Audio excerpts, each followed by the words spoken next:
Hello and good evening, everybody. Everybody listening to Creating the Conversation podcast, episode 18. I hope you guys are doing wicked, doing all right under the circumstances. Another lockdown, another really stressful time for a lot of people. But today, hopefully, our conversation is going to be much more uplifting. We have an amazing guest today by the name of Mr. Khalil Mitchell. I'll tell you who he is in a few moments. But before I do that, I'm gonna pick on my mate Ivan. Ivan, what's happening there? What's that image at the back of you, mate? What's all of that looking all cool and everything? Well, last year I did a project and stuff, and I think yes, project that I think I started this at the start of this year, done some filming and that, and then forgetting about it. Do you know what I mean? Because life before COVID was totally different to now. So the days are sort of mingled into one. I sort of lost track until I got a message yesterday about it. And the film had been produced and done. Before they could release it on social media, they put it into some festivals. And if I move the right way, wrong way. If you can see that little laurel there, yes, it comes semi-finalist. Oh wow, that is brilliant! In I think it was the Student Los Angeles Film Awards. Wow, that's amazing. So now it's been through the festivals. It's on social media now on YouTube. Awesome, brilliant. Let me ask you this: these young people, are they from your end? Are they local lads or? Yeah, there's students were from Norwich, the art university there. He's there. Well, you've got an art college, and then you've got the city. So these from the art one. It was a young lad called Ben and two girls, and it was a good laugh and a great experience. Do you know what I mean? You know what would be really cool? You know what would be cool? It'd be really nice. It'd be really nice to have them on. Maybe we can go through the video with them. Well, funny you should say that. I was chatting with him yesterday, and I did invite him on the podcast next week. Oh, you're a don. Tell you about it. So you are a don. I tell you, mate. You know what I mean? Yeah. So. Oh, good stuff. Yeah. Good stuff. So next week, hopefully, Dad Ben is going to come on and talk about our experience of filming this and him coming to Lowestoft for the day. Oh, actually, it was a couple of days we spent filming. It was a good laugh, though. That'd be awesome. Yeah, it was really a good laugh. Do you know what I mean? Let me ask you this question, because the thing is, from the time that you've been out of EDL, you've had good, bad, and ugly. Let's get that straight. The type of reactions that you've got from people, they've across the spectrum, really. But how's it been with you? How have you been, dealing with this from early days to now? Do you understand how people react to you, how people engage with you?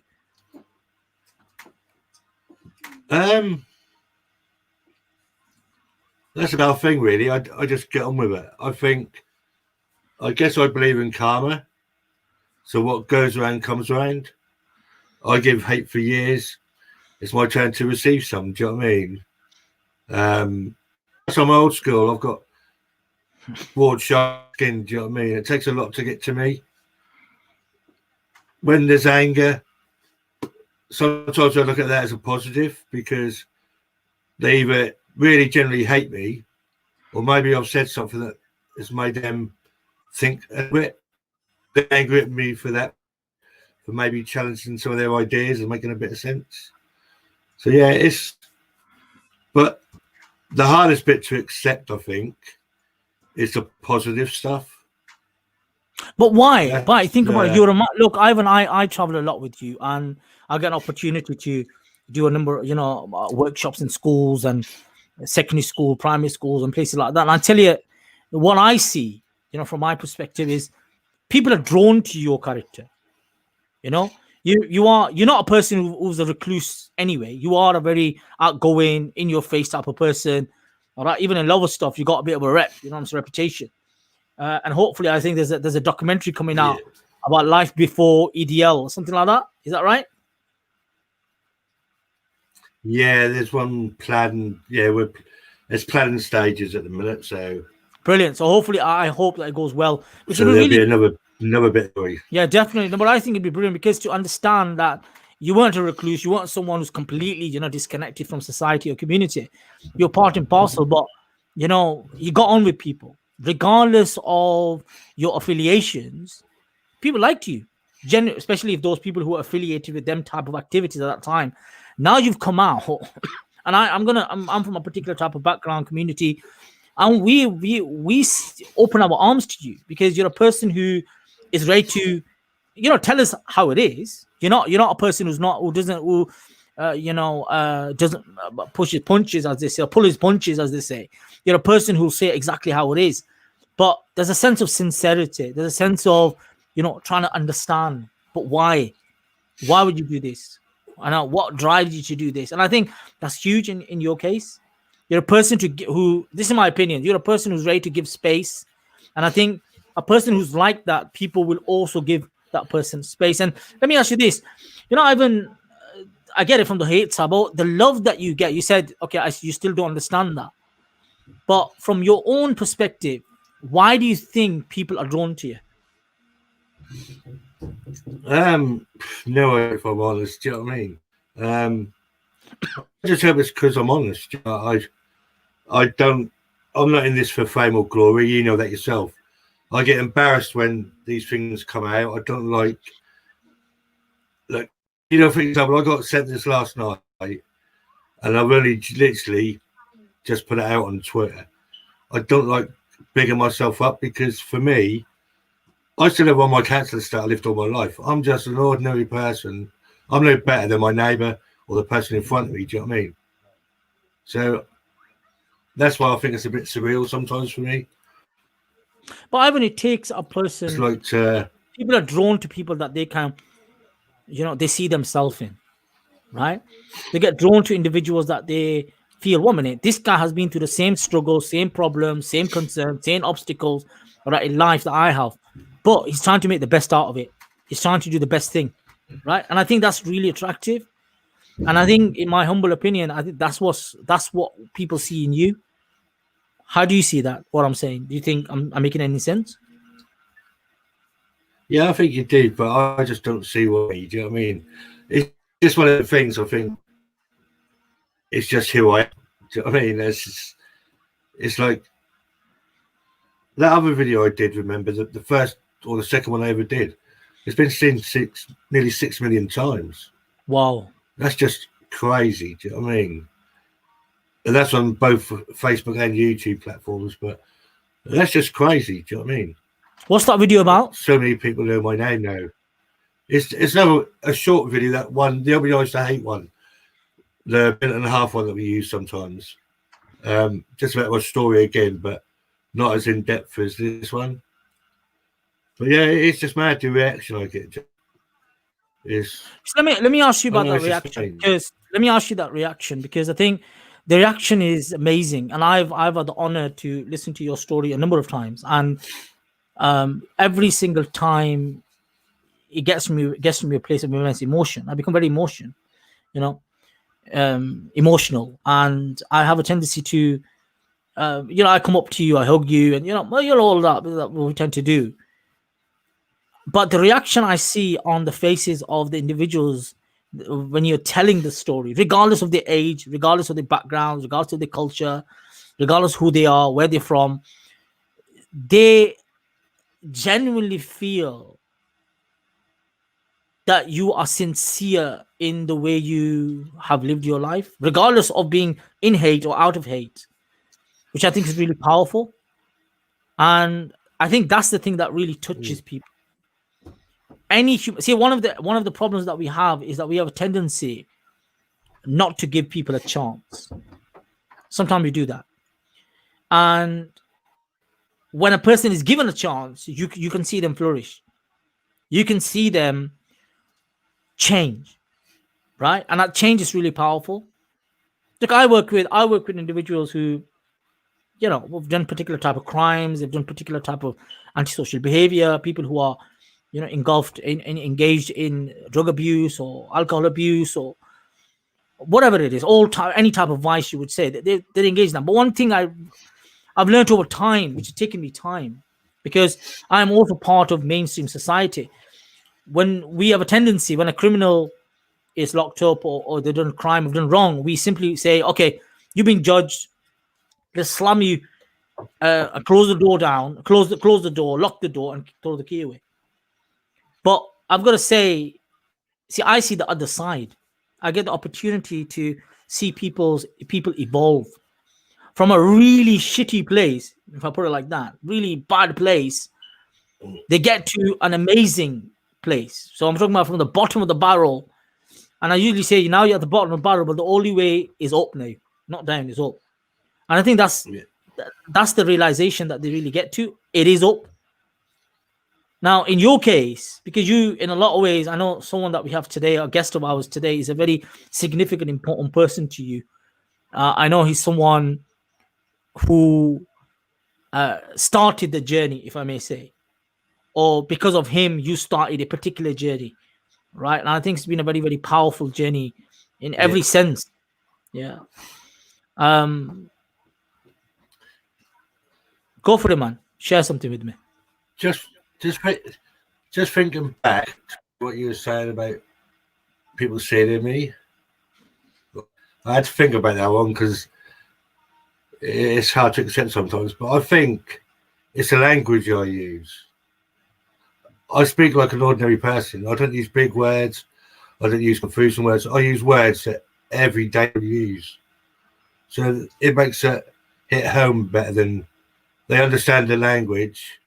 It's not confusing them. Do you know what I mean? I think that's maybe the connection there. I think sometimes it is. You can approach. There's a saying. Like I'm a Muslim, so there's a saying of Prophet Muhammad, which said that talk to the people according to the intellect and understanding at their level. And that's really powerful because once people get to a certain level with individuals, you hit it home. And like you said, you're a council lad, you are from a particular town, you are from a coastal town, you are from a community which is very marginalized in a lot of ways. Financially, you are not a person who's at the top of the rank. You're right, much lower in that sense economically. And I think a lot of people see that and they see themselves. And I think, and even our communities, like Asian, Muslim, maybe not Hindu, but Sikh and other communities, all right, which might be financially not that grounded, they also find a kin with people like you. And I think that's one of the key areas that a lot of us forget, that there are so many things which are similar. That I'm working class. Now, okay, over time, I worked hard, I do what I do, then slowly you progress economically, financially, all right, and you increase, but that doesn't take away your origins. My origins are working class. My father, my grandfather, and etc. They worked in mills and they worked hard. There was 14, 15 hours a day. So they've done all of that. And with you, that's sometimes what people see, because you are coming from that background. And I think having that grounding within that particular background is very significant, in my humble opinion. And people really connect to that. And I've seen people how they connect to you, and it's amazing. When they hear your story, it's phenomenal. Look, I haven't shared this with you. There's a number of schools that we've been to, but there was one where I went to that was like young girls, yeah. That was a girls' school. And it was amazing the reaction that we got. Especially when you said who you were. And I said to you, I think it was myself, I said to you that what I even tell them what you used to think about someone like me. And tell me the reaction. Go on. Oh yeah. Well, I tell them I used to hate you doing it, and I think there's that assembly went of about 400 girls, weren't I think? There was, yeah. And when I said I hate you, that sound of shock was unbelievable, wasn't it? And everybody just stared at me. Do you know what I mean? I thought, they did. This is really uncomfortable for me. Yeah. But then when it sort of that barrier, then I think something changed inside them then, because they were engaged with us, they really inquisitive and everything. Do you know what I mean? So yeah, the reaction is good. I think that's what makes what we do so good. And it does, but the thing is, we're actually living proof. I think what it is, we're living proof of what we teach. We're perfect working example of cohesion or working together at least. Do you know what I mean? We no, I prove think that with what what we shocked do him. every day. Do you know what I mean? I agree with you, but Ivan, you know what? What I think shocked him was because, of course, when we introduce ourselves, isn't it? All right, we don't say with this, with that, or whatever. We just tell them exactly our relationship. So because there was a big engagement, we talk, we discuss, and suddenly I put you on the spot, and I say, Ivan, tell him how you used to feel about someone like me, and you go bang out like, what the hell just happened there? What happened Yeah. there? Right, they really get shocked. The first you did that, the first time you did that to me, you didn't tell me either, did you? You just, because that's the good thing, we had ad lib as well. When you did it in that first time, I didn't know what to say. I just felt all these eyes looking at me, thinking, "You didn't tell me about this, Imran. What do I do now?" But yeah, that was good. That was, and since then, even F does it with me now, so it's sort of got on. But yeah, that is good. But things is At important. first, if I'm honest, at first, if I'm honest, I did feel really uncomfortable saying that. But years ago, I'd say it every day, all day. Do you know what I mean? It was weird. It shows how much you'd change, I guess, when some things are easier to say, but not so easy to say nowadays. Do you know what I mean? So, And it was, and I think that was really, it was really. The thing is, that people need to understand that this is a genuine journey that you take it, right? And it's not something that you know, for whatever reason, for whatever personal gain or something, which there isn't any. And to take yourself out of your comfort zone and go and to put yourself in a very uncomfortable position, because the reaction that you would have got would have been shocking. And I know, and a number of times when we talk, and I'm even till today, I'm in a state of awe. Really, I'm like, why the hell would you go from your comfort space? People like you, right? They get on with you. You got a good life, you know. You had friendship, you had companionship, you had all of that, and you let go of it. Do you get what I'm trying to say? That's shocking. Like, I found a different way. Mm. Yeah, I just found a different way to do the same kind of thing. I still want to bring change, but I found a different way, a different platform, how to bring change, I guess. I mean, the change I'm trying to bring now, I couldn't have done before. But I had to go through that change to get where I am today, to understand where I am. Do you know what I mean? If that makes sense, a bit around the houses there, but yeah, it's quite confusing now, I think. no, but it's right. You understand? That's how you have to do it. Sometimes certain things in life. Look, you were in a state of grievance. You had some problems and issues and concerns, right? You expressed them to the right, in front of the right people. It was counselors. They didn't listen to you. They said, "Get this, races out of here." So one thing led to another, right? You got online. You started. You shared your thoughts and your reflections with people online. You just like normal person would, any person would do, and then suddenly you get a tweet, or you get a message over, and someone turns around and say, "Oh yeah, I understand how you feel." Right? How was that when you genuinely got an opportunity to express yourself, right? And suddenly someone says, "Hey, I get what you feel." How was that for you? It was quite good because I didn't just turn to them first. Do you know what I mean? I did go to speak to other people, but although we did have conversation, but they didn't really acknowledge what I was saying. I think it's why I talk about listening a lot now, because sometimes you just listen just for the sake of replying, not to really, don't really care what the person is saying, kind of yes and no. When I found the person online, we spoke, for me, that's probably the critical at the town hall. If they would have given me a couple of email addresses, maybe a lot of my anger and frustration would have gone into that, and not so much. But I'm not saying that would have stopped me, because it might not have done. But it's little things like that could help people nowadays. If you just could spend the extra 5 minutes to listen properly. Definitely. That's what's missing, I think. It is. The talk's good. It's the listening that people need to learn. Agreed. Ivan, I think I want to share with you, because we have our amazing guest that's going to be on with us in a few moments, hopefully, Mr. Khalil Mitchell, as everybody can see on this particular image. And of course, you got invited into. I thought he was on. I got there as well. So in a few moments, I'm going to call upon our friend and someone the way I put it forward was the blast from the past, because in fact, the reality is your journey, Ivan, out of that hateful organization, okay, was done by this exact individual, right? And I'm really, really grateful that we're gonna get the opportunity to have a chat with this gentleman and try to understand why the hell did he hook you? Go for it, Khalil. Come on, my man. How are you? So welcome. Hello. Can you hear me? Yes, we can. Yeah. How are you doing, mate? You okay? Very well. Assalamu alaikum. Wa alaikum assalam wa rahmatullah. May Allah keep you protected. How are you, sir? How are things? Very well. I'm very sorry for the delay in my arrival.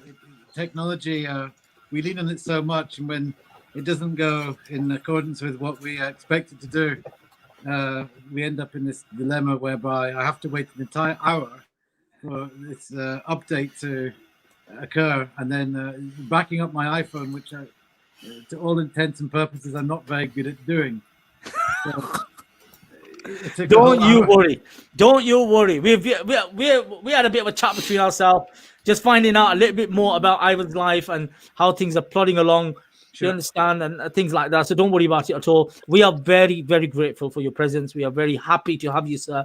And I know your relationship with Ivan is a very deep one, right? And it's been a journey. It has been a journey. So what I'm going to do, I'm going to ask Ivan to have a bit of a chat with you, because today my intention is to sit back and to listen to you gentlemen tell me, why the hell did you hug this guy? You knew he was EDL, mate.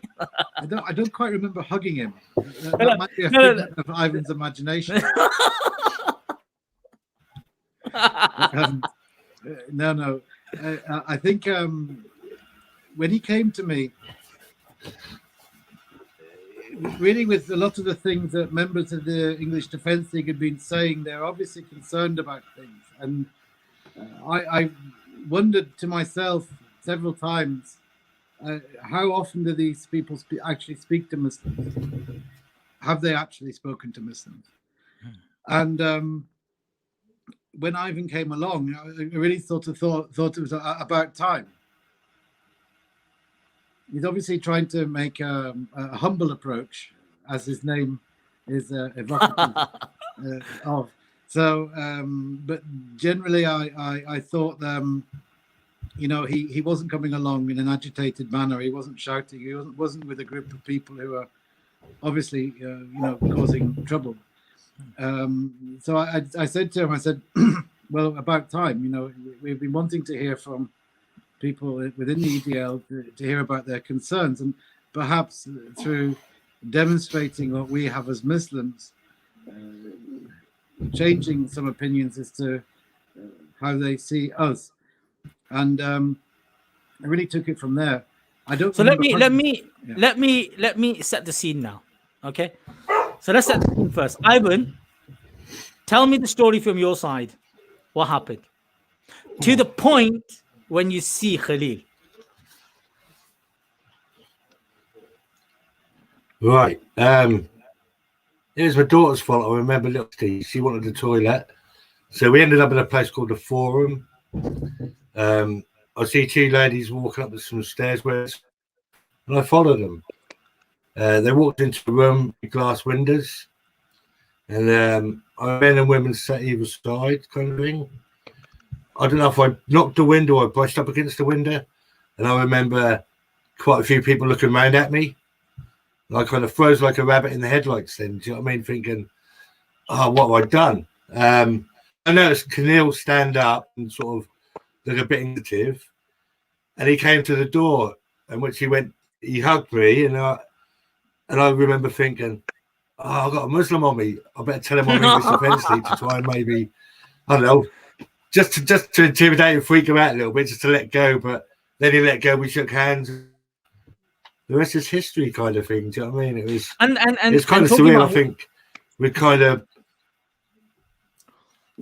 both out of our comfort zones, I guess, when we both kind of knew who each other was, if you know what I mean.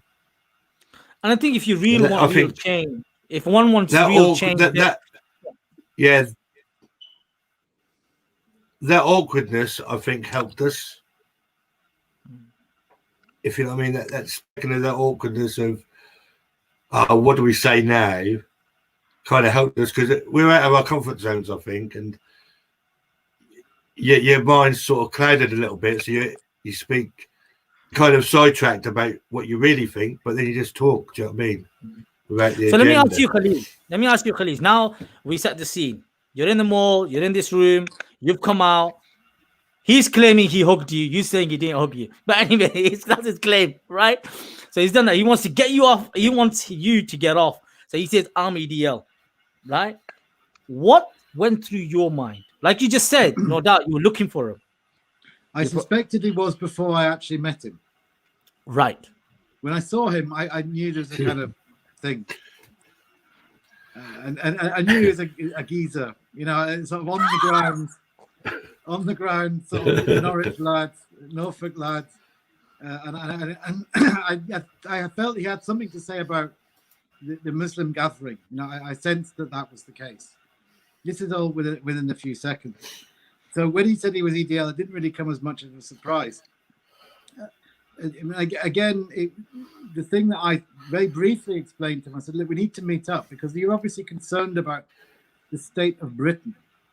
The Muslims are concerned about the state of Britain. So therefore, we have our own mutual concerns and awarenesses of certain things that are not quite right. And at the same time, we have things that we stand by and support and honor in our own respective areas.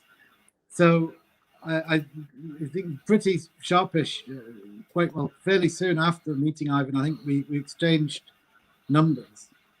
And, you know, then more interesting conversations took place in the same venue over coffee.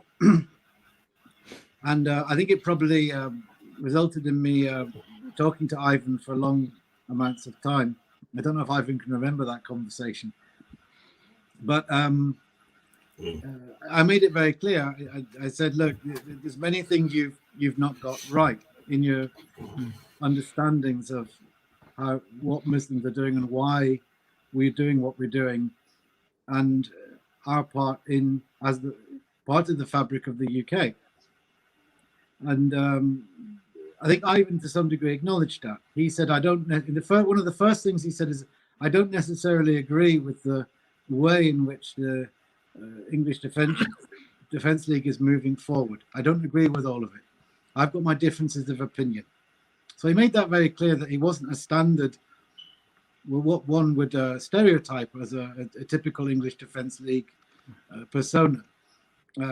Obviously, but the thing is, Khalil, but the thing is, if I just may hold you for a second, it could have gone very differently. If this, gentleman, Ivan Humble, was not a geezer, one of the lads there, right? And from what he has stated to yourself, that maybe he didn't like the way EDL was going, the way it was going, he could have been a very different person. But for some odd reason, you reacted, and I've got to give it to you. And I really want to delve into a little bit about your background, because to have that much gutsiness, all right, to have this sense of, because someone has just said to you, EDL, let me share something with you. I myself am a victim of physical abuse. I remember there was a riot that took place, and some of the EDL, it was an EDL protest. They were building a mosque where I am from, right? And they came over. The people from all over the country came down, and there's about 5 or 6 lads, and I was walking. And the nature of my work, I've become very immune to this type of rows and screaming and shouting. So that's mainly to do a lot of work what I do in certain sector of society. So I'm just going my way, doing my thing, going to the shops, and suddenly about 5 or 6 lads go by me, considering they were white lads, and they had a few. And the last lad that went past me, he turns around and spits in my face. So the way I reacted was, I was shocked. Like, why the hell did you spit on my face? What the hell have I done to you? Right? So the way I said it was, why did you spit in my face? So the guy looks back, he comes over to me, and he goes, what did he say? He goes, oh, he's one of those that speaks. And at that time, my beard was a bit more longer, right? And all because I hadn't been to the barber, that's what it was. So he swung. Oh my God, I still think about that. If that had connected, I would have been on the floor. Thank God it didn't. So what happens then is they turn, they're laughing, they walk off, they go to the protest that they were going to go on. I phone the police. I tell the police what happened. Amazing thing was, there's a local policeman who came over, took the DNA, etc., and he was dealt with the way it should have been dealt with. Now that's my experience, right? Even though I'm a lad from here, I do my things in a particular way. I've been brought up here. Okay, I'm not from the same parts of the country as yourself. I'm more northerner, but that was my experience. Now my experience has left me to a certain extent psychologically, thinking to myself, I've got to be a bit careful.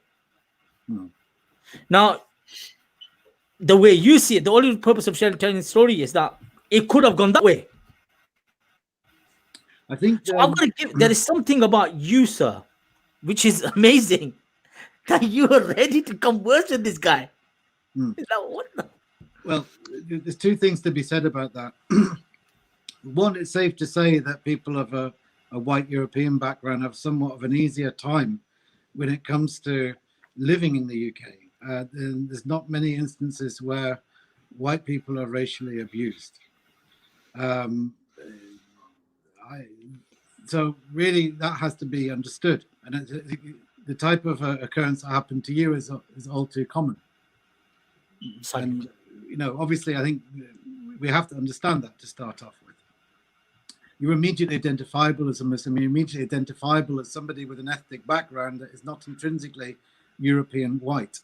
So this is something people who I know who are Muslim from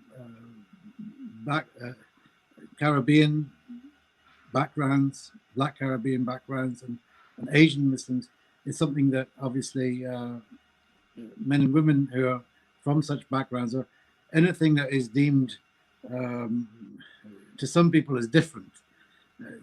You face these types of things. These things happen frequently, and it has to really be understood that that type of thing does occur. If it's not physical, if it's not overt, it's closet.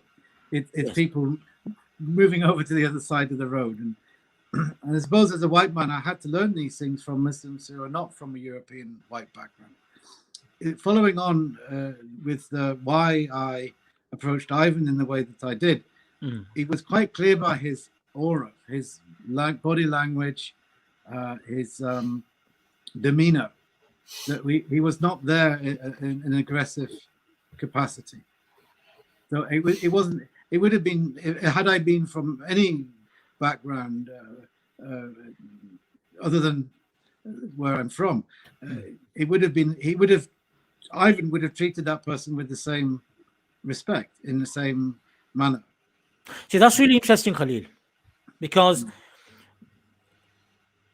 when people have experiences like the one I have, see, what's embedded within our hearts and minds about these individuals is, these guys are all, aggressive, they're hardened. We don't give them a chance. So what you just said there is very, very, in fact, it's very insightful at the same time, but at the same time, you are giving him the benefit of doubt that if you were of a different culture, or you for a different ethnicity, or you from a different background, because you saw that sense of this light within him, that you said, he would have treated that person, amicably, respectfully, honorably, as he did to yourself. But Khalil,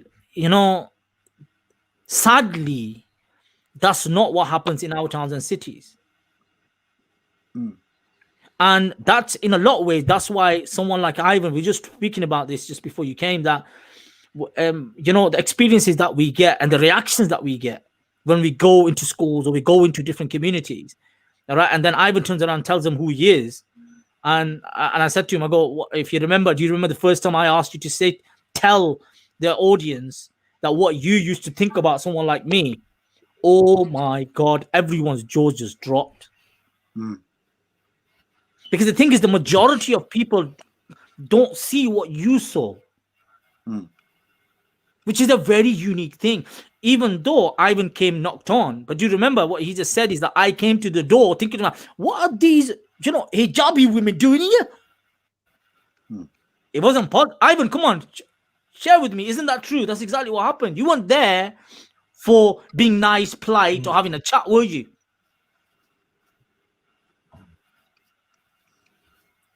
I was inquisitive. Do you know what I mean?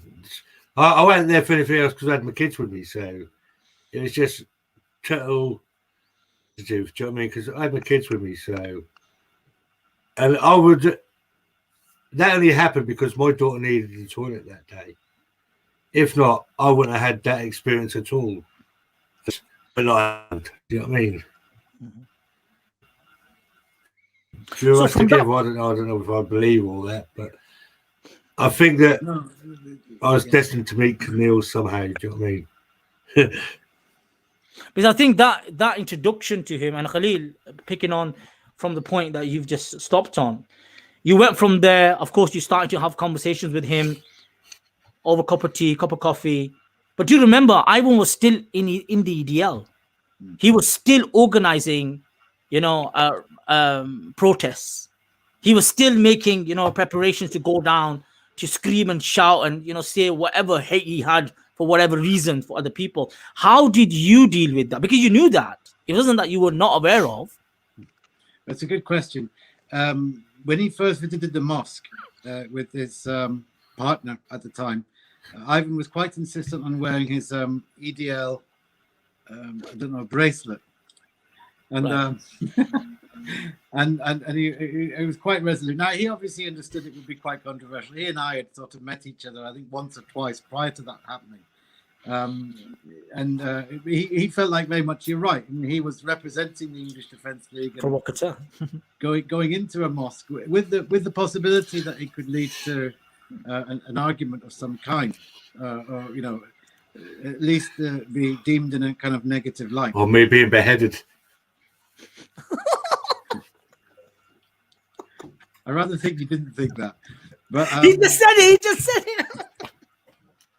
Okay, cool. Yeah, sorry. No, and it was quite an amusing time where one of the chaps in the community, I think it was the second time Ivan came, we were having soup. I think it might have been during Ramadan, and I think Ivan had a tattoo, something to do with East Anglian division. Is that right, Ivan? Yeah, he still has that. Sean. Yeah, on my right arm. Still got it. And a very inquisitive man, still got it. Who will remain nameless, said, "Oh, what does that mean?" And he said, "It's actually a division of the EDL." And I remember Ivan telling this chap he was in the EDL, and this man's face dropping. Wow. But then I think I signaled, "Look, he's with me. He's with me. Don't worry about any of this." And he got chatting.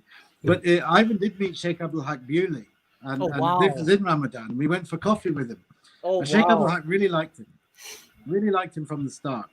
So I like him. He's down to earth, and he wasn't coming with any provocative questions or trying to trick us in any manner in terms of getting us to admit to things that he might have thought that we did that we didn't do. None of that was there, and it was a very warm and very warm connection he had with Sheikh Abdul Habili. How was that? It's all Ivan. When you met Sheikh Abdul Habili, and in this individual in the Muslim community in Britain and Europe is someone that is revered, is honored, is loved. Do you understand? Is someone who has great esteem and position. immense reverence is held for him. How did you feel when you met this man? Well, back then, Yes, I want to know back then, mate. back Not then to now. me, he was Now just you become a another. nice guy. Now you're a. Then I understand that he had a bit of,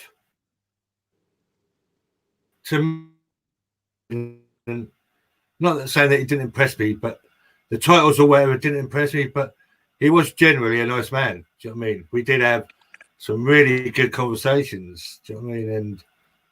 And I think that's the one thing about when I went into the mosque. I think you were right.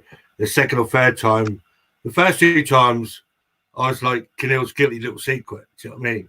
But then the third time, when people started noticing, and we just kind of announced it, it was kind of like, it was really weird because everyone, they all wanted to talk to you. It was crazy. Do you know what I mean? It was so welcome. Do you know what I mean? It was just welcome. Nobody had any bad words to say about me. So let me There say were a lot this of questions, but nothing bad to say about me or to me. Do you know what I mean? But then again, that's a very, as a community, all right, we tend to have a very polite way of engagement to a certain extent. Depends who you are, what you are. But Khalil, he's gone. Oh, Khalil, no, Ivan's gone. Sorry about that. So Khalil, you are the individual that and do you remember, like he just said, that he was your guilty, someone guilty pleasure, or someone who was on the side secretively that you would talk and speak to. How did the community react to you then? Because once they found out that he's EDL, how did they react towards you? No, we're quite close in Norwich, and I alhamdulillah, I'm trusted. It was one of the. I speak to lots of people. I'm known as a chatterbox, so it wasn't really any surprise that I was bringing somebody in who might have had affiliations with an organization that was deemed as being anti-Muslim. And I think people understood that if this man was appearing in their mosque and wasn't being aggressive, then it wasn't much of a threat. It was something quite interesting. It was an occurrence whereby it would lead, Allah would bring good from it. And he truly did. Well, alhamdulillah. I mean, it's gone. Certain things have happened since that I think might well be of use to people. And it will do. And for every moment, step, conversation that you had, man of faith, you're a man of faith. God will reward you for that. And I think so. To do that, you open certain doors. And I think for someone to go from hate to love, Khalil, you've had a massive hand you've had a massive hand in this, and God bless you for that. I want to find out a little bit about yourself, sir, if you don't mind, because I think it's like you said, it was very normal for you understand, to engage with your community at large. How did your journey start, sir, in Islam, or where you are as is your background English? Are you from a different European background? Who are you? It started with rap music. Huh? Look at that one. You're gonna sing some bars for us. Well, it was back in when I think second year at high school. I was very fond of the rap group Public Enemy. Oh wow! Me and my rap friends would walk around shopping malls, as one does when one's a teenager. And no. But the thing is, sorry to say this. You know, when you talk about rap culture, rap music, there's a particular ethnic background individual that we know, right? Suddenly, you got I'm from rap music in my teenagers. Wow, that must have been a scene. Oh, amazing! Sorry, I had to react. Go for it, mate. No. There was a group of Asian men that we'd see every so often who would walk around wearing Public Enemy regalia, badges, uniforms. And we are always intrigued by these guys. And you have to understand, it wasn't that common for people to be wearing any type of Public Enemy attire. So anyway, I think it was me that started speaking to them. And lo and behold, they were Muslim Pakistani men from Edinburgh. And that was my first contact with Muslims. Now, it was years later, after every so often meeting these groups of Asian men, that I met another man who I then went to see, ended up seeing regularly. This is when I was about 18, 19. And this Muslim man really, Allah gave me something through him when he spoke about Islam as something of poignance compared to other beliefs and other systems. Right. Now, at that time, I had no interest in anything that I would have described as being a religion. But he said to me in a very stern way, he said, well, what do you know? What do you know? And this all took place over a period of years. That meeting with that man and an association with him led me to moving in, meeting another man who I would later move in an apartment with in Edinburgh. And his name was Tariq. Right. So I had several meetings with him over the years. And one of these meetings led to a very profound conversation. And this man was very engaged in the deen and very, strident in his conviction. And I felt comfortable asking him questions that I might not have felt comfortable asking the other Muslims that I knew. So that was the start of it. Then I ended up, a year and a half after that, ended up moving in an apartment with him. Right. And then a year and a half after that, he and I went to Damascus. And within that time, I had many conversations about Islam. And it was prior to us going to Damascus, I felt the need to pray. I realized I needed to pray. And this was a huge thing. So you were still not a Muslim? No. You still hadn't said the Shahada? No. You were influenced by these individuals. You stayed with them. You were around that culture. And then there was an intention to go abroad to Damascus. Yeah. Yeah. What did your family feel about that? Oh, well, I don't really know what they felt about me going to Damascus. It seemed to be something productive that I was doing rather than sitting around in an apartment in Edinburgh listening to records. So for them, it was probably something fairly productive in a bizarre kind of way. The fact that I'd actually managed to save up enough money and go somewhere, and I don't think they knew who Tariq was. They didn't know him, but so they couldn't see the change in you. Did they see the change in you? Well, all of the aspect of me praying was something that was intensely personal. The need to pray was something that I was very tepid about telling anyone about, other than Tariq. Even with Tariq, I think I was praying for maybe about a week prior to telling him. Wow. And I didn't really know how to do that. And he said, well, you need to learn how to do the prayer in a very sober way. He didn't say, oh, well done. Great. He didn't say you have to become Muslim. He said you need to learn how to do the prayer properly.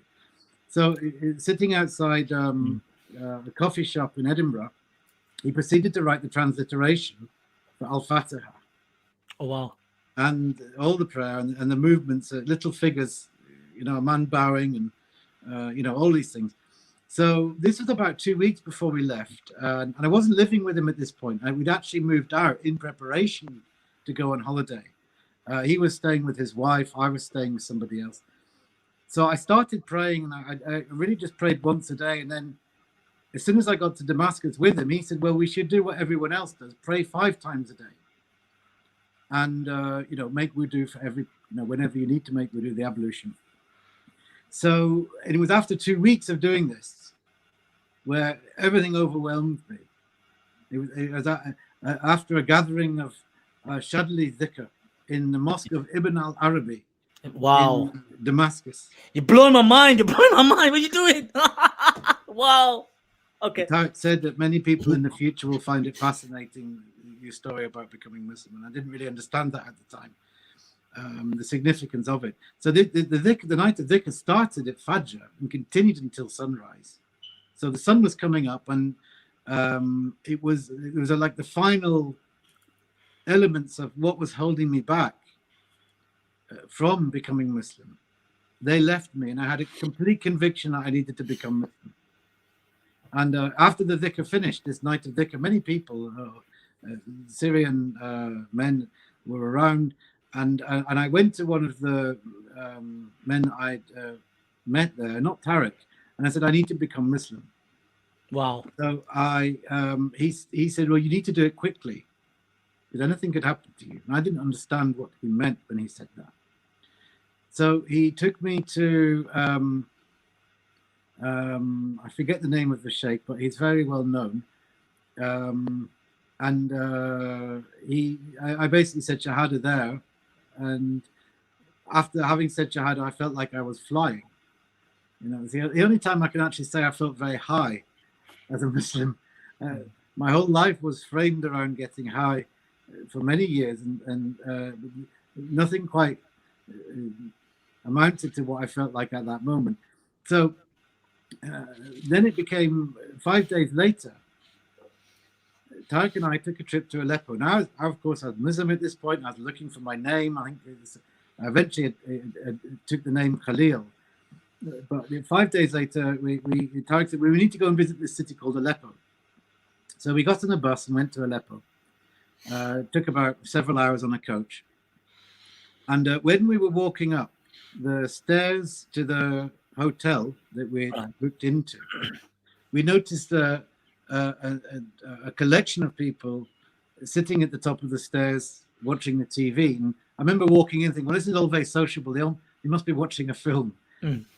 Lo and behold, they were watching scenes of airplanes hitting the World Trade Center. Oh my God, wow. So that actually happened 5 days after I became Muslim, 9/11.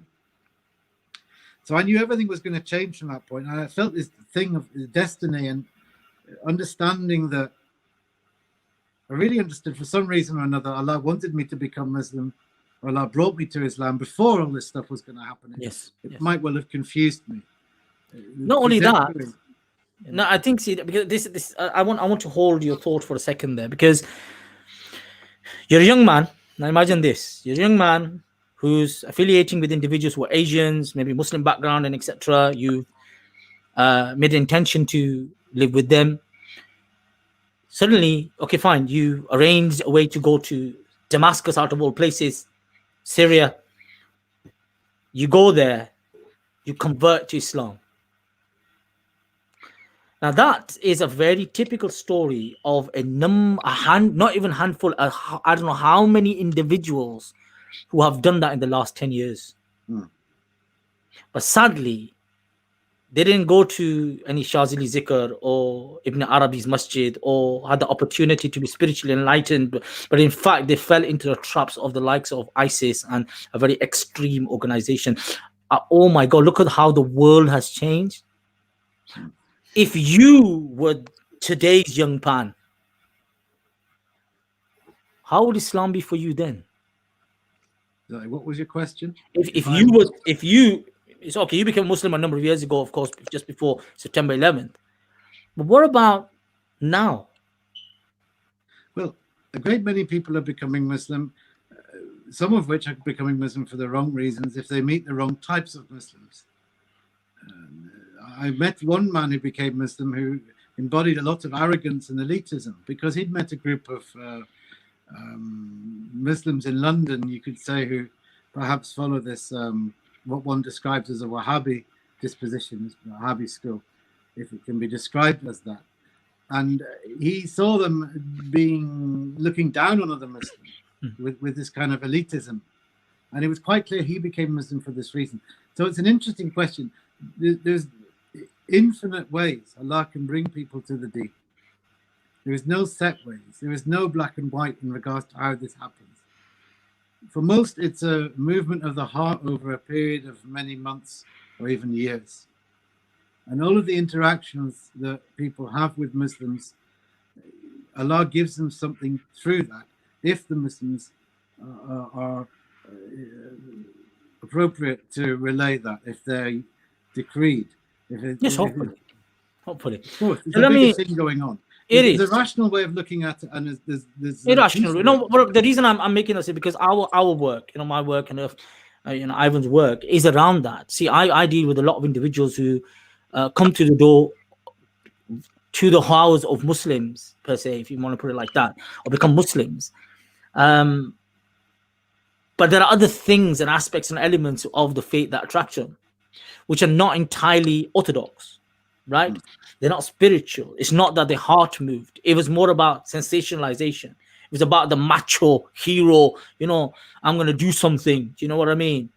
that type of bravado that is created, that picture is painted. You understand, and that's attracting people towards this particular type of faith. And sadly, that is the dominant narrative of the faith.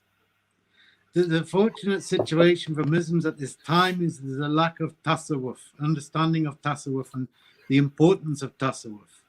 And tasawwuf is not solely pertaining to turning to Allah on one's own. Tasawwuf is bound by Jamaat, bound by community, and is relayed as such. And it's not through books, it's not through the internet. And for people who are born Muslim, and for those who have embraced Islam, finding credible people of tasawwuf is imperative. You mean spirituality, don't you? When you say tasawwuf, spirituality, Sufism, whichever dimension you want to go. Tasawwuf is as a science of the deen, a science of Islam, like aqidah, like fiqh, like hadith, tafsir. It's a name given to that particular understanding of overcoming oneself, knowing that oneself holds one back at every point. And there's not a point where any living Muslim doesn't have to battle with him or herself. This is a reality behind it. Now, the teachings are been going on for 1,400 years since the start of Islam that deal with these issues of the need to overcome one's self. True. So in an internal sense, okay, this is what, without attaching oneself to this understanding within Islam, this causes a great deal of problems. Externally, the deen of the time is of being on one's own. There's a type of solitary reality to all individuals at this time. And it's one that one knows better oneself. One doesn't need other people. One has one's opinions. You have your opinions, I have mine. There's a solitary takeover that is leaving people on their own. And from a Muslim point of view, it defies the essence of the deen, which is about Jamaat, about grouping, about people. The very important thing to understand is there's no such thing as social isolation in Islam. Yes. I'm not talking about social distancing. Social isolation is something that within the reality of the 5 pillars of Islam involves other people. From the Shahada needing witnesses, the Hajj, of which there are thousands and thousands of people. Ramadan, of course, is a solitary time, but we are encouraged to break as a collective, yeah. The Jamaat of the prayer is with other people. And the Zakat is paid to other people. Yes. So what we have to do, the issue that we're facing at this time is being placed in our own little self-contained, self-determined zones of operation as Muslims. And the only time we see Muslims, if they are family members, or if we go to the mosque for Jummah or the prayers. Or the local corner shop. Or maybe the takeaway. Well, all of these things constitute something. But the teachings that I became aware of in Norwich particularly were about community. And there are several factors that underpin community. And community acts as a protection for one's deen. And without such a community, one is in danger. One is in danger from being radicalized. Yes. One is in danger from being on one's own. Most people are not radicalized. I've never met anyone. I've only met one extreme Muslim in my life. I think he quite quickly realized he couldn't radicalize me. I'd only said as one person. That's not really the main danger. The main danger is Muslims thinking and existing that on their own with whatever amount of knowledge that they've acquired up to a certain point of time, and making the decisions accordingly. See, your journey into the faith is a very different type of journey compared to a certain percentage of individuals that come through to Islam. So how old were you? About 20, 21 when you became Muslim? No, 26. 26, mashallah. Now, at age 26, it's about 5 days after the whole September. So 5 days before September 11 took place. Is that right? So when you come back to the country, now the world has changed. You come back to the country, you come back to England. What was the difference from what you left and when you came back to? all of a sudden everyone thought they had a perception of Islam and Muslims, Right. whereas before they didn't. So, if anything, people were very fascinated by me becoming Muslim. I'm sure some people who knew me thought it was because I was anti-establishment, or I was perceived as being anti-establishment, that I became Muslim for these reasons. So these people highlight themselves as those who are anti-Westernism, anti-America. And people might have perceived me to be in that frame of mind prior to becoming Muslim. Therefore, it was logical that I entered into it. And nobody ever said that to me.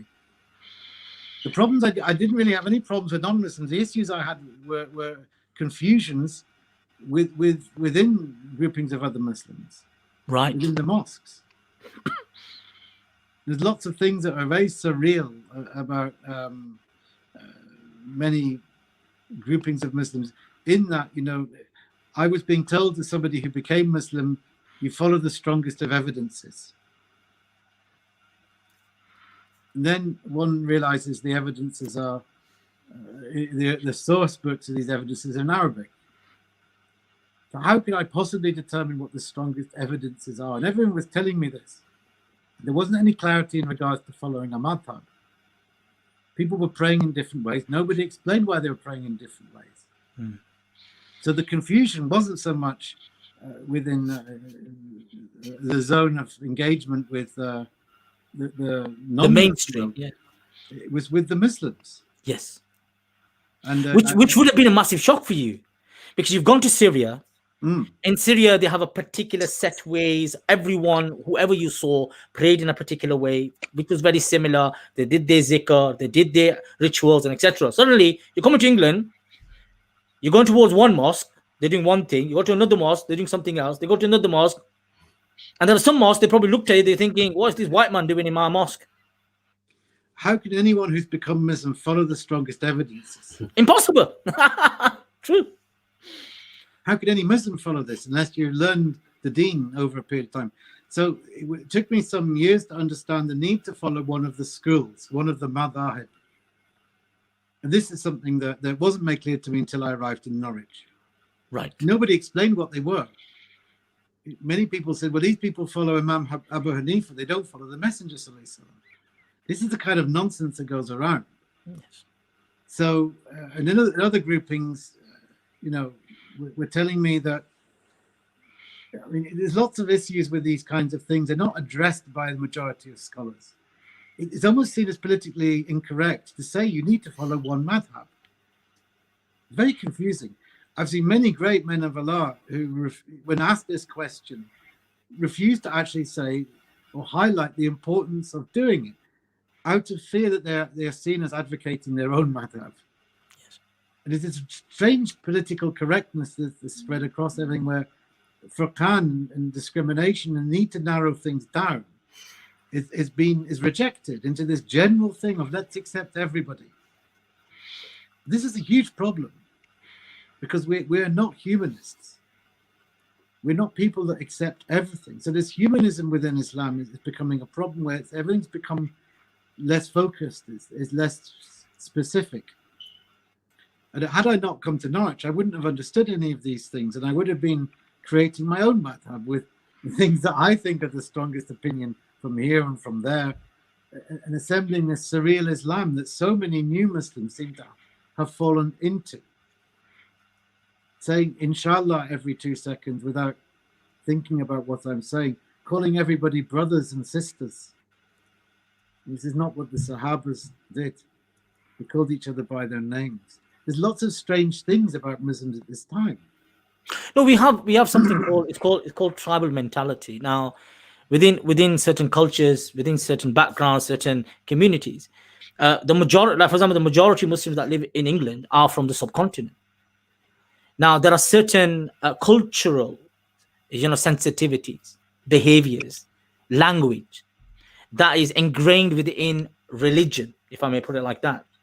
Now, that is a genuine concern. Look, I remember when I went to study, I studied theology per se. Do you understand? Theology in the sense of from the mainstream Orthodox, but also understanding the Hanafi perspective first. All right, so one mazhab. So we studied that, that type of background I'm from. But the thing is, I went abroad. When I went abroad, I went to a university. I was in Egypt for a number of years. I was exposed to many other mazahib at the same time, which were still orthodox. They were still Sunni, as they say, which is the majority Muslim, representation of Muslims. Now, when I came across that, for a lot of us was like, okay, 1 minute, this is much more than just us. Because one of the biggest things that mainstream society probably doesn't understand, or even when certain people who come into the faith or religion, or even the people who are born within the religion, is our faith is very diverse. There's immense diversity. There's no doubt about that. But the diversity is on the base of what? On the base of practice. Because the Prophet Muhammad, peace be upon him, because we go back to the source. When you go back to the source, there are different ways, different manners the Prophet ﷺ, peace and blessing upon him, practiced. But the mazahib, the different schools of thought, they encapsulate a certain era, certain time of the Prophet Muhammad, peace be upon him, practice. A lot of people don't know that. So I might do something which the Prophet Muhammad, peace be upon him, did early in his life, and you'll do something which happened later in his life. In reality, both of us are correct. We are correct. But where the change occurs is what I'm doing, which was earlier, was done by an individual who was around the Prophet Muhammad, peace be upon him, on his early years. He went away, he kept on practicing that, which is not wrong. It has changed. Some acts become abrogated. Some actions are not implemented at all. But one of the beautiful things, this is why we say, we're not Catholics, where near 900,000 or whatever the number makes. I can't remember. Not 900,000. I'm talking about. I don't know how many millions of 70 million Catholics in the world, right? Which is a massive number. All of them behind one pope, one individual, one head, done, which is very different in the Muslim context. In fact, there is much more in this context, much more flexibility. It seems like you come from a spiritual Sufi background. Even within the Sufis, in the way they present themselves in front of God, is different. Well, but the foundation of the ideology is the same. It is what? The love of God and the love of Prophet Muhammad, peace be upon him. Well, the most important thing to understand is Tasawwuf is a science. It's not. You can't mix Tasawwuf make it a madhab within itself. No. It's part and parcel of all the mazahib. Yeah, it's ingrained within. It's the spiritual realization of the individual. The most important thing to understand is there's a limit to text-only transmission. Yes. As far as from the Imam Malik, Himala said 1,000 passing to 1,000 is greater than 1-to-1 hadith. And the way that Islam was transmitted through the Amal of Medina, it was of the final, as you say yourself, it was a final rendering of how certain things were done. Medina was a city where the Islamic law was implemented. And there were many things that were documented in authentic hadith that the Messenger ﷺ did in Mecca and Medina. And this is a very interesting point, because many people came to Imam Malik and said, why are you deviating from these things? We have evidences that the Messenger ﷺ did these things through these authentic hadith. And one of the instances was where a comment that the call to prayer, the adhan, was incorrect. And the other one was the measurement of a mud, which was two-handed in Medina and one-handed in Mecca.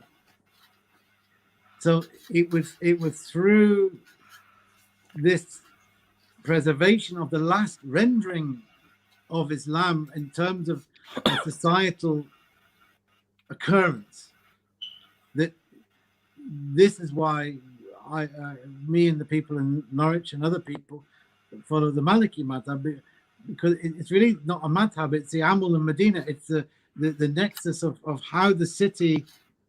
Yes, the citizens of Medina themselves saw the Prophet, live with the Prophet. Yeah, of course. So we don't the textual thing on its own, the hadith thing on its own applies to certain times, as you said yourself.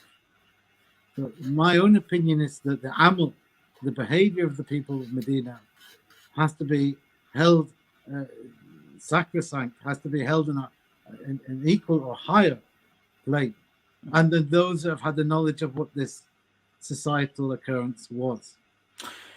I'm going to thank you. God bless you for that. For sharing that with us. And I think, see, there's something that Ivan once said. He goes, even though he stayed with you, he spoke to you for about 6 or 7 months or something, but he felt he knew more about religion than you did.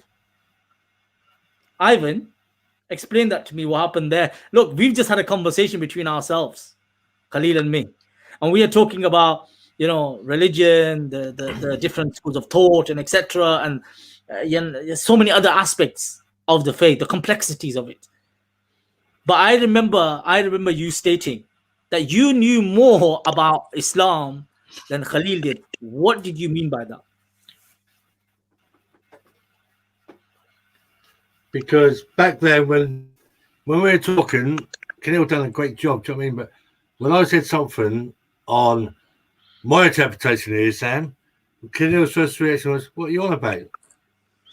And I took that as if back then as, well, he didn't even know what I'm on about, so he can't be right. Do you know what I mean? I must be right. Do you know what I mean? Because I let mine off Adam Chowdhury. Do you know what I mean? Do you know what I mean? And I think that was a problem back then as well for me. I think Adam Chowdhury was a problem because when me and Khalil was talking back then, Chad still around.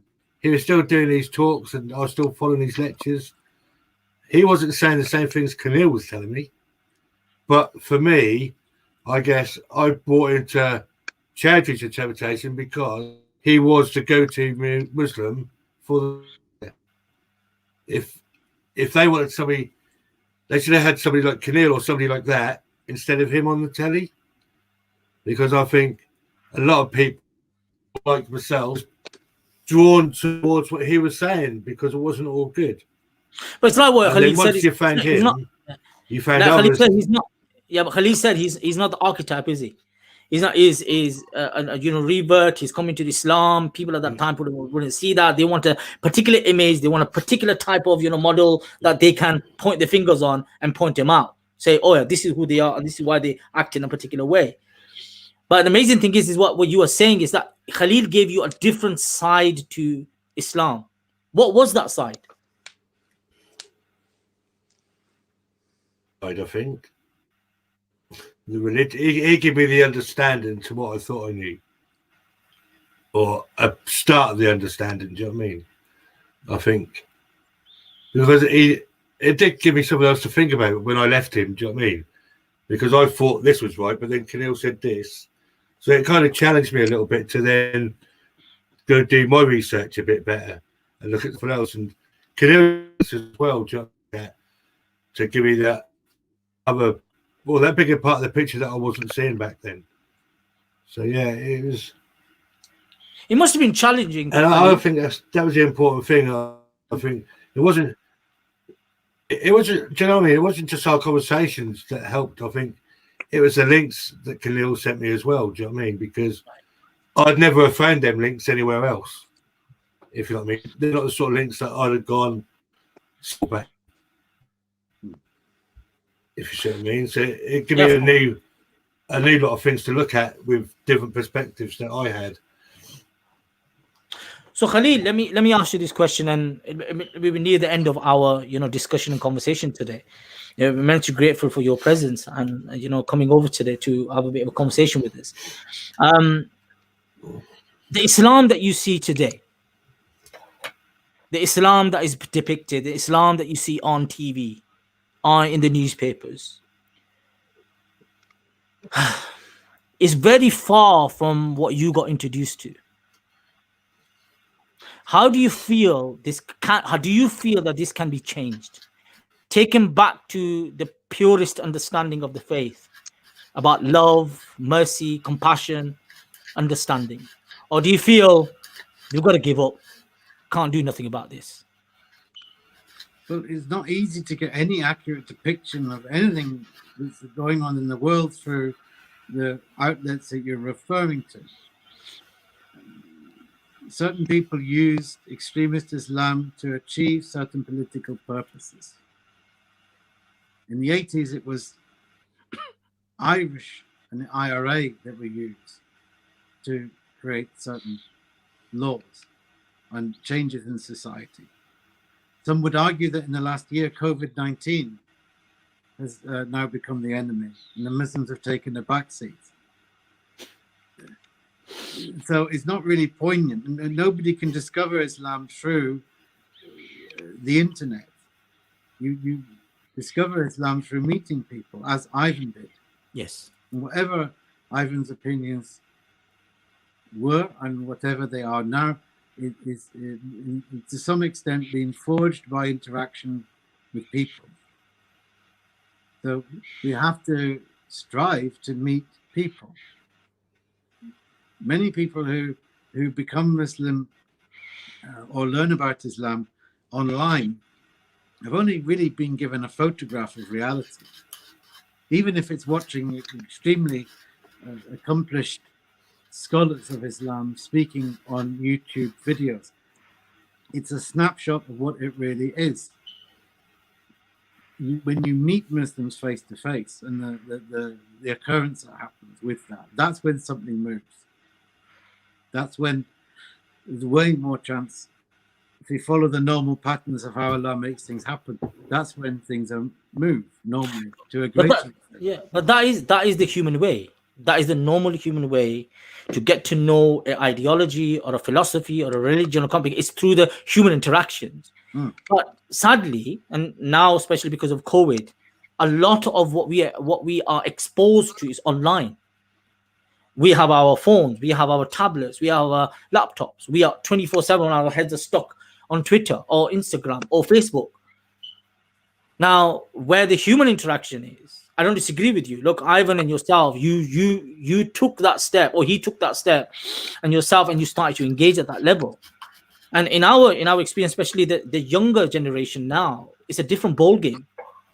There's less human interaction.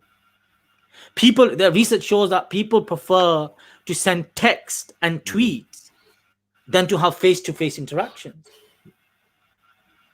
Is there not a way within I'm talking about, because you guys have had that interaction, and you're a man of love, you're a man of mercy, you're a man of kindness, all right, and you've chosen to share that with someone who was around hate all the time. And I think love always conquers hate. There's no doubt about that.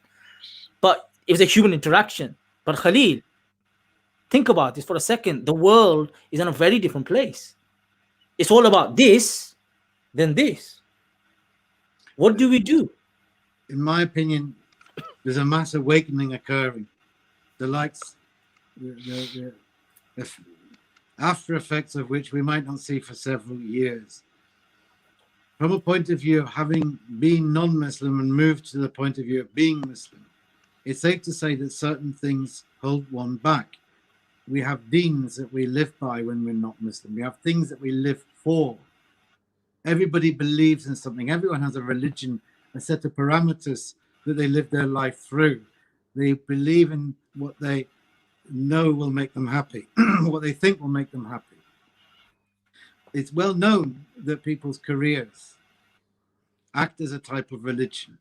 The routine, the ritual of going to work in the morning and staying there and interacting with who you do and dealing with the tasks. It's religious in form. For the last 8 months, Allah has moved this out of the way. The dean of the workplace has been smashed. And at the same time, the dean of the family has become the consuming alternative. Yes. So we've got two deans that people live for. People live for their families, and they believe in their families, and they think their families are the meaning of their lives. People believe in their jobs, and they live for their jobs, and they think their jobs are the meaning of their lives. One of these things has been removed, and the other one everyone's gravitating towards, and they're going, this is making me go crazy. Because people are immersed in their families and realize that that is not what the meaning of life is. It's not to be constantly with one's family. There's other things we have to do. Yes. So one of these deens has been smashed out the other way, and the other one has been given everything from. There's Allah's way of saying to you, this is not the greatest thing you can live your life for. So this has happened to millions of people. And there's a very deep internal reflection that's taking place with many millions of people, where they're starting to question things that they would not normally have questioned. The things that they used to cover up, the real in their lives, and questioning their existence, have been removed and taken away. So inshallah, everything that's happening on a worldly level is become a means for people to comprehend their creators. Amen. Comprehend their creator. So this is in reference to what you're talking about. Now, in terms of how people connect with, when people realize La ilaha illallah, they have to find Muhammad Rasulullah, and that Muhammad Rasulullah is encapsulated within Muslims, hopefully.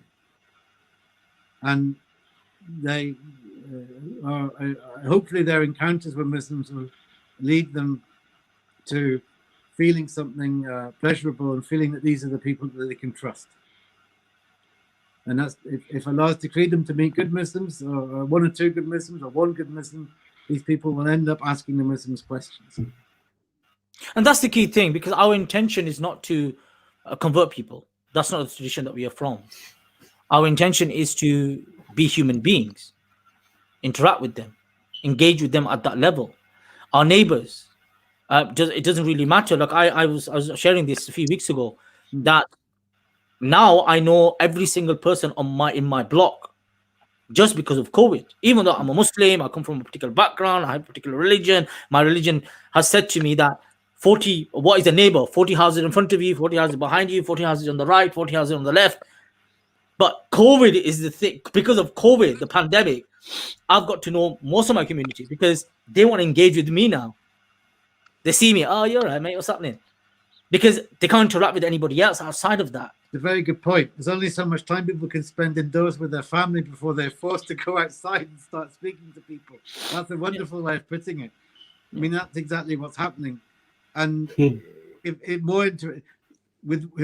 whoever initiated this idea that you shut all of society down for a virus that has a 99% survival rate, wherever this came from, they can plan, but Allah is the greatest of planners.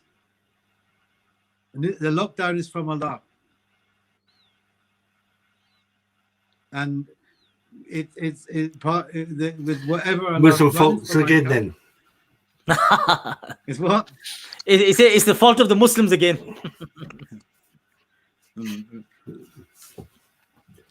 So Ivan, now I understand what you mean. When you said I used to talk to Khalil, and Khalil would share his thoughts and reflections about his religion and his faith, and every single time I would be like, I would say something, mention something, and you'd be like a bit startled, or a bit like, you're not getting it, or you're not understanding it. I've seen glimpses of that a few times now, and I think what it is. Sometimes Ivan likes to be a bit mischievous. No, Khalil, can I say something? No, Khalil, let's look at it. Mischievous, but the thing is, I know he can be a bit of a provocateur. I can understand that. But the reality is, Ivan and Khalil, the reality is, in the world today, right? People quote things that they see on TV, they see on newspaper, they see in whatever, right? And they say, okay, what the hell are you talking about? Because the thing is, what you are discussing about is the essence. It's about being a Muslim in the full, correct definition sense. All right? A spiritual individual who engages with his Lord through the creatures that he has created. That's the reality. That's what Muslim is. But sadly, there is so much negativity around the image or the model of Muslim, right? It's seen through what? It's seen through the likes of Anjam Chaudhry's. It's seen through like the likes of ISIS organization and Al Qaeda's and people like that. this is from a few years ago. This is not really an issue in the West at this time. The bogeyman is coronavirus. In France, the Muslims have faced a huge test with the depoliticization of Islam from a point of view of law. And this is what they face at this point in time. And so in France, there's been a type of continuation of what's been going on for many Muslims, or laws being put in place on the back of extremist Muslims. This is still going on in France. Everything else is taking a back seat. As you say yourself, people are, it's very likely, many more people have started talking to Muslims in the last 8 months than they would have at any other time. You summed it up really well. So it's not, we can't be people that, of a foreboding nature where we think everything is going wrong and lose hope in Allah's plan. The fact that something bigger will come from this, and that there is an issue where we've got to look at preserving what we have. The main thing for Muslims now is preserving the deen. And there's been many examples of where we've surrendered fundamental aspects of even the prayer. And we've allowed things to come into the prayer itself that are not fundamentally correct. We've got to worry about these things. How we're perceived is not our business. Other forces shape the way people see us. How we depict ourselves and show ourselves is our business. And it's a choice that Allah has given us to act in the highest of ways when we speak to people and conduct ourselves well. But at the same time, we can't call people to a deen that's in pieces. So the main thing is for us at this time is preservation of what we have. And unfortunately, the events of the last 8 months demonstrate a type of willingness to allow the fabric of how we worship our Lord to be modified. And this is a worrying thing. Yes. Gentlemen, we are coming near to the end of our show today on Creating the Conversation podcast. It has been an honor, Khalil, to listen to you, to find out your story, your engagement with Ivan, and how the interaction took place, and of course your own personal journey to this religion of Islam. I want to give you both of you a few moments to maybe share your final thoughts of today. Maybe leave a message for our viewers, our listeners, for those who will also come back to us later on as well if they want to watch us on a recording. From me, I would say, Khalil, thank you very, very much for accepting our invitation, and we have been. It's been a beautiful conversation with you, sir, and God bless you for that. Thank you. Yes, sir. Thank you for having me. No, you're welcome. Any final thoughts? And I would like Ivan to maybe share something with you as well. Ivan, I've got something to say to you. Let's do this again when we're sitting in the same studio together. Agreed. This separation through. Agree that definitely, because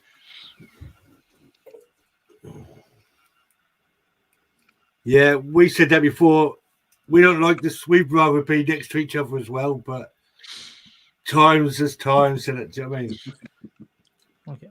So, guys, thank you very, very much. Right, and I can see there's a bit of a spark between you guys, and I agree with you. In fact, Khalil, we are definitely going to make sure, hopefully around once this lockdown and everything is sorted, we get together in the same space and bash it out between ourselves and have a bit of a beautiful conversation. Thank you very much, guys. Thank you very much for listening. You'll be listening to Creating the Conversation with Imran and Ivan. God bless. Take care, guys. See you next time. See ya.